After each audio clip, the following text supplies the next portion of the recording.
কেমন আছো তোমরা সবাই? অনেকদিন পরে আবার একটা ভিডিও নিয়ে তোমাদের কাছে এসেছি। আমার নিজের কিছু ব্যক্তিগত কারণের জন্য অনেকদিন তোমাদের সাথে ভিডিও শেয়ার করা হয়নি। তো দেখো আজকের ভিডিওটা।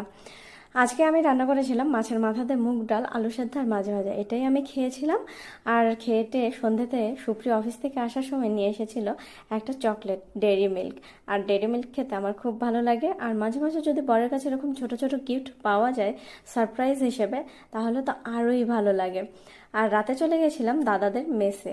ওখানে আমাকে আজকে চিকেন ভাত খাইয়েছিল দাদারা। আসলে দাদাদেরকে রাখি পরিয়েছিলাম, তোমরা তো দেখেইছিলে। সেই জন্য আর কি দাদারা ছোট বোনকে একটু ভালোবেসে চিকেন ভাত খাইয়েছিল। আর এরকম ছোট ছোট ভালোবাসাগুলো থাকলেই তো জীবনটাকে বেশ ধন্য মনে হয়, তাই না বলো? তো রাতে আমার আর রান্নার ঝামেলা ছিল না, তাই মনটাও একটু বেশ খুশি খুশি ছিল। ওখানে গেলাম, আড্ডা মারলাম, খাওয়া দাওয়া করলাম, তারপরে আবার রুমে চলে এসে রেগুলারের মতো ঘুমিয়ে পড়েছিলাম।